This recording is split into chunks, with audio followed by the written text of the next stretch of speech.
How to get your Google Ads suspension overturned. Getting your Google Ads account suspended for severe policy violations is an internet marketer's worst nightmare. But if it happened to you, it doesn't mean that it's the end of the road. You can get it overturned even if it's a permanent ban. The first year I became an SEM marketer, I had my Google Ads accounts banned. I was marketing a make money business opportunity. It was making wildly outlandish claims of money and success. Google didn't even give me a warning. They simply slapped the taste out of my mouth. Overnight, all of my accounts were suspended. Even to this day, the red bar of death haunts my dreams. As terrible as getting suspended was for me, my business, and my family, I was able to convince Google to reinstate my account. Now, I had to learn what I did wrong and make a lot of changes to my website, but in my experience and as a Google compliance consultant, this has been the same experience the majority of advertisers I work with have, that they're able to get a suspension overturned. Today, I'm gonna break down the steps to get your AdWords account, Google Ads account. Man, why did they ever change the name? It just confuses me. Google Ads account unbanned. Got it. There's 4 steps I take every client through to get their Google Ads account reinstated. And you'll typically need to do these same 4 steps. Look at your ad disapproval reasons first. If you've already been running Google Ads and you're getting disapprovals, then usually your suspension is related to those ad disapprovals. Suspensions are based upon your risk level as an advertiser. In Chapter 1 of Google Compliance Secrets, we tackle risk as a measure head on because risk sets the stage for everything that's going to happen when it comes to Google compliance. We go into depth, the ins and outs of what makes you a risky advertiser. In short, Google suspended you because you're too risky to them, their brand, and to the searcher. Ironically, they almost never suspend you for violating policy. 100% compliance is not required by any advertiser to be able to run on Google. It's simply a measure of how risky you are as an advertiser to them because they don't want the trouble of a risky advertiser. For this reason, your ads will give a big clue as to where you were being risky with your account. If you click on the disapproval reasons and read the policy thoroughly, knowing these policies will be the key to you getting your Google Ads account suspension overturned. Here's the 2 areas I look at to determine why my ads are disapproved and what particularly may be causing my client's suspension, or back when I got suspensions, where I learned you need to look to understand what's going on. The first area is under this column here called status. You will notice in this particular example, there's a malicious software violation here. And at a glance, I can determine what may be going on with any particular ad. You'll see there's also a +1 here. Now it isn't listed, but it's important to note that there may be 1 item associated with an ad disapproval. But I just don't really know just yet how it affects my suspension or if it's even contributing to that,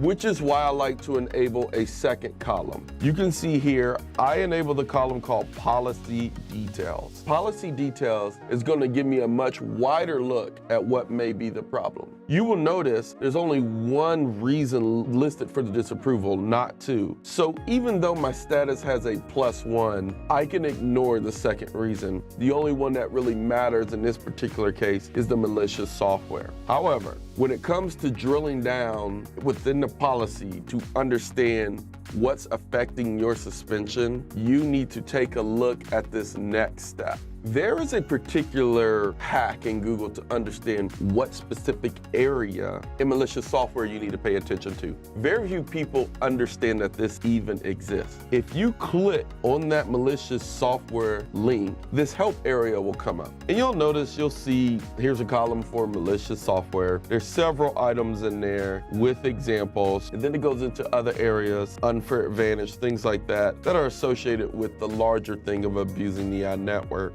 Although there's multiple things in here, you don't really understand a lot of times what specifically applies to your ad. Well, here's the hack that few people understand. If you notice, I'm gonna click this link again. When I click it, it drops me off on a very specific part of malicious software. And that is the part Google is trying to signal to you that you need to pay attention to concerning your ads, your website, your business, or if you have a suspension, what may be an indicator as to why you are suspended. Now, you can't just take one reason here. You have to look at all the disapproval reasons you have so that you can understand each policy that may be contributing to the reason why your risk level jumped so high that they needed to suspend your account. But this one little trick will help you tremendously when you're negotiating or when you're challenging and going back with Google when you call them in the later steps. Step number 2, read the policy they said you violated. As obvious as it sounds, you would not believe the amount of people who contact me for help who have no idea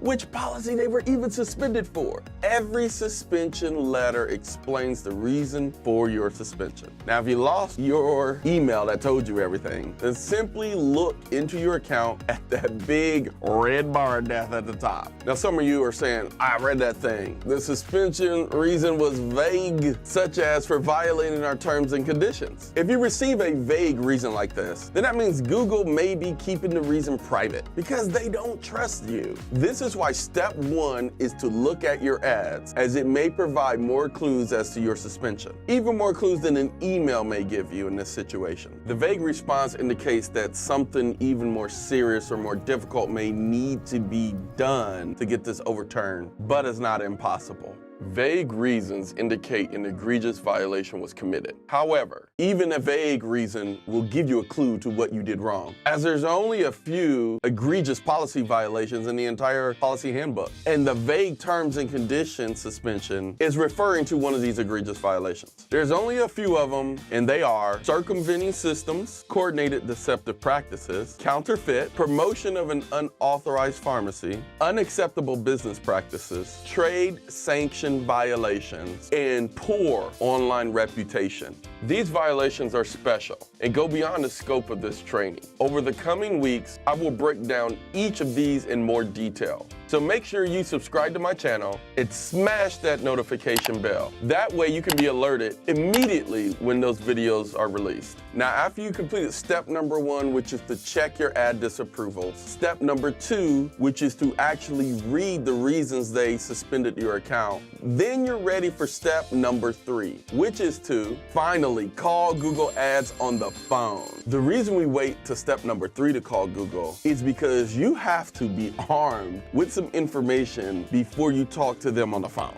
Most people that get suspended call Google immediately. They're all emotional and they do nothing but repeat, we didn't do anything wrong. Why am I getting suspended? We've been running this way for years with the same ad. Or they say something like, there's another advertiser doing it, and if they're allowed, why not us? You should take them down too. All very emotional, all not really based on Google Talk or how they do things. And it doesn't really get you anywhere. What it does is they just repeat the generic information, and they're going to tell you to do things that, quite frankly, may not even address the problem, because the reactive support are not policy experts. They do not understand Google Ads policy in the way you need for them to understand. And regardless of how much they understand, they certainly don't understand business enough to tell you specifically what you need to change on your website to make this work. When you talk to Google, it will be your responsibility to guide reactive support. Those are the people that actually answer the phone. Guide them to give you answers for you that is useful, that you can solve the problem.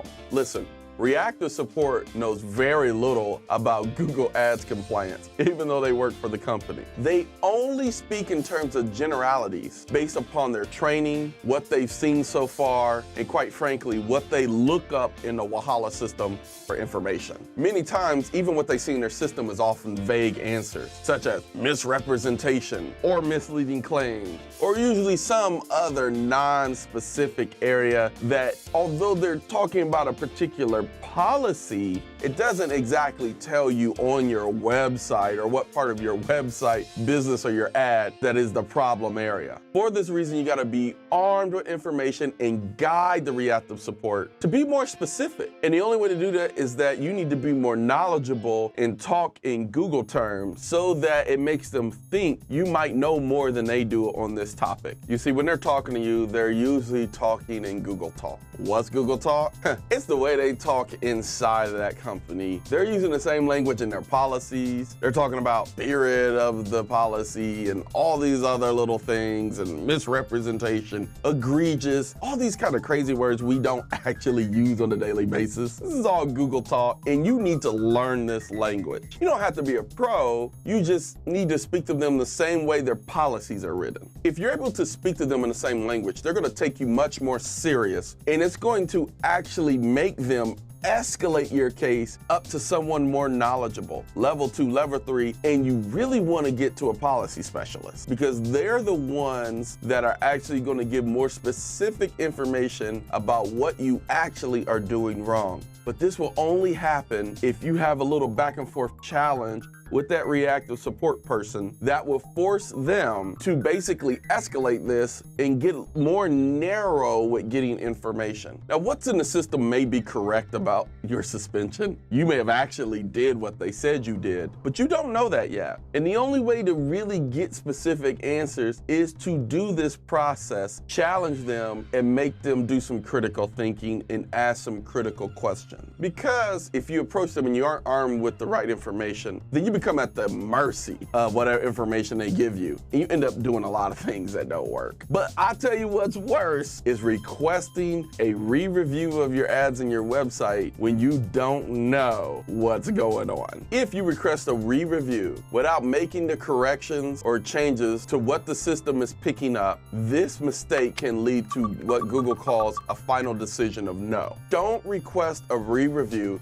until you are certain that you can beat it and win the appeal. Then you're ready for step number 4, and that's to actually make the changes, or you make an appeal if you find out that the decision is incorrect. Armed with the correct information, you can get to work doing what the next step should be. Either make the corrections they're saying you need to do, or you need to file an official appeal if you know the decision is incorrect. Google gets the decision wrong a lot, so it's possible. For those of you that are told your suspension is permanent, know this: Google rarely gives a true permanent ban. Usually you simply need to make the changes they are requiring you to make and then request a re-review. However, if they're saying your ban is permanent and it isn't fixable, it really isn't permanent. Why? Because when you agree to Google's advertising terms and conditions, you effectively agree that Google reserves the right to kick you off their network for any reason. Although this surely can work in a negative way, it also can work in reverse as well, meaning Google reserves the right to reinstate an advertiser for any reason. This is why a permanent ban is rarely really permanent. If you make a convincing and compelling case for them to give you another chance, if the reasons are good enough, then you may get your account back. I've had many people hire me for help with circumventing systems, unacceptable business practices, or even low reputation sites and businesses. These are all egregious violations, and our agency has gotten them reinstated. Although it's not guaranteed that we're going to have success when it happens, it does happen. It doesn't mean you have no hope of getting unbanned if you have an egregious violation suspension. You just need a good sob story. Following these 4 steps has allowed me to help hundreds of suspended accounts get reinstated over the last 12 years. But you tell me what you think. Comment below if you've ever been suspended and you try to get reinstated. How did that go? What did you do? Did you follow these 4 steps in order? And if you did, what was your results? If you'd like more information about Google Ads policies and what you can do to avoid getting in trouble in the first place, grab a copy of my book, Google Compliance Secrets. I'll leave an Amazon link below where you can get your own copy. Thanks for watching, and I'll see you in the next video.